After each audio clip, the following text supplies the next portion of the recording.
staff and administrative staff. So I think getting those relationships built and trying to understand the history here and reaching out to people on campus. I've had a few meetings with different individuals on campus, and obviously it's a team approach here from this building to anything you do here. There's multiple people involved, and we want to really build those relationships and then start benchmarking and setting goals to move forward and how do we get there. So I think that's going to be the first thing, and then obviously resources and fundraising is going to be a key thing for us moving forward. So I think first 100 days is all about relationships and then getting out in the community. I'm going to need all of your help in here to reach out and engage people in the community and really try to get in front of people and talk about Wolves athletics. I think that's really important to continue that community support that we have here, and it's so strong. Other questions? What are your long-term goals? Long-term goals, I think for me at Northern State, I think it's really about winning championships and again provide that student athlete experience. But I think we obviously want to compete for NSIC championships. I think that that the stakes have been raised a little bit with last 4 or 5 years with the NCC schools coming in and resources and all that stuff. So I think that it's very important that we keep pace with some of those schools so we can compete and be there for championships and obviously compete at the national level. That's a goal. I know there's a rich tradition here with a lot of our sports. Basketball having national tournament appearances, national championship appearances. So I think looking to build upon that and get to that point consistently with our programs. So first would be compete for championships. Some sports are funded differently, so there's different expectations. But I think that we have great coaching staff here in place. Everybody I've talked to has been wonderful, and I think there's a lot of potential here to keep things moving.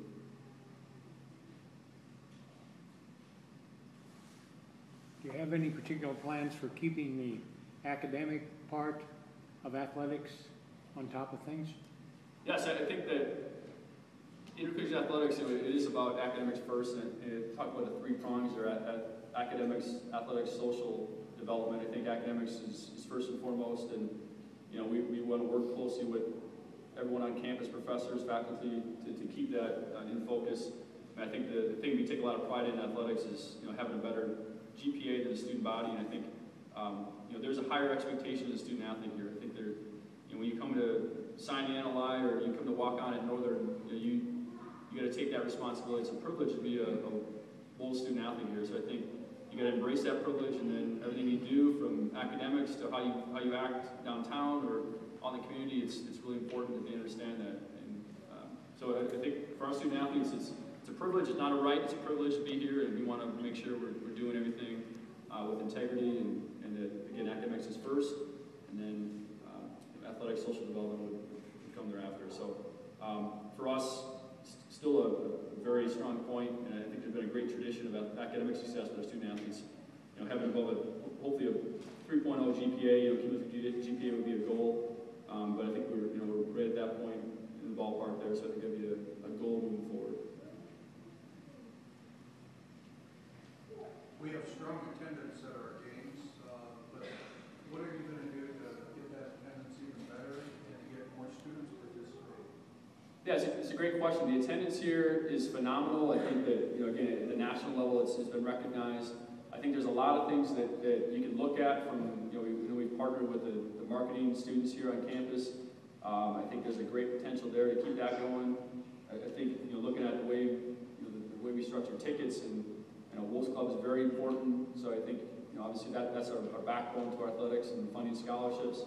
So probably getting out in the community and trying to find different ways with businesses to buy in and corporate events, things like that, to get people in the door to kind of see the good news that's going on in this building. Because I think once you come in here and you witness an event and you witness 5,000 to 6,000 fans for a basketball game, it kind of sells itself. I think everyone leaves here with a good time, and they see the student athletes working hard, and they see this facility. So I think once you get people here on campus, then they can start hearing about the other good things. Just like recruiting, I think this building really helps attract general students as well, non-athletes. I think they come and see that, they see construction, just like the University Center and obviously this building. It gets them excited about coming to campus, and seeing different things, and we talk about front porch of athletics, and I think that means that, you know, we're sometimes the first thing that people see about Northern. You know, we've got a lot of students from all over the country and all over the world, and we're oftentimes the bridge to get them here, and then once they get here, then they blossom and develop into student athletes and great students. Quiet group today. Any other questions? How was the move? The move was great. Yeah, everything went smooth. We got in last week, so I think we're just getting adjusted. The wind is, I guess I wasn't ready for the wind, but my understanding is that's something that we're going to have to embrace really quick here. Illinois is a little more, I don't know, it's hotter, I guess, but we weren't used to that. But everyone told me before I came up here that just be prepared to have fun with the wind. So I know I'll have to get a snowblower and embrace that concept as well. So I'm looking forward to the winters and all the things up here. But it's been good. The move is great. We have moved in, able to find a house right away, and everything is going good. We're still unpacking boxes, but yeah, we had a great moving crew, and everything went good. So. Put you on the spot a little bit, Josh. How do you view the overall competitiveness of the NSIC nationally? How do you view Northern's success within that conference?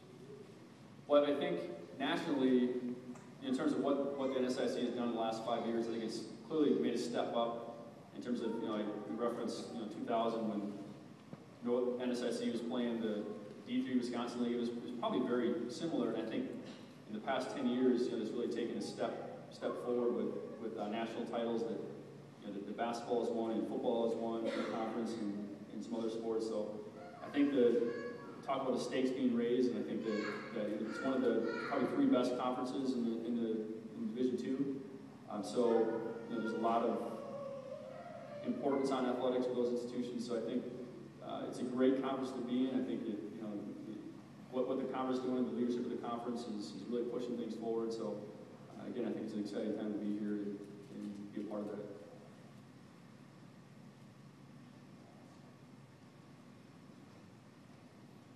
Any other questions?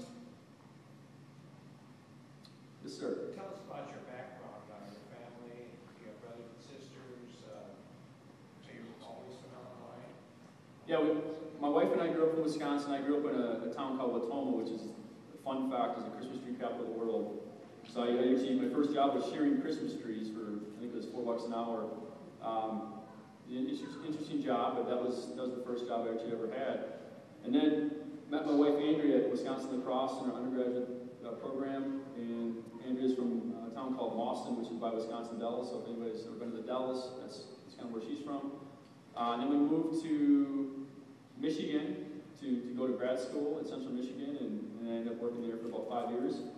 And then we moved to Illinois, where I was there for around 3 years, and then now we're here. So that's a little bit about the background. I've got a brother in Plymouth, Minnesota. I've got some family up in the Twin Cities, so it was nice to be a little closer to them. I'm still trying to navigate the Highway 12 to Aberdeen route, and it's a little scary.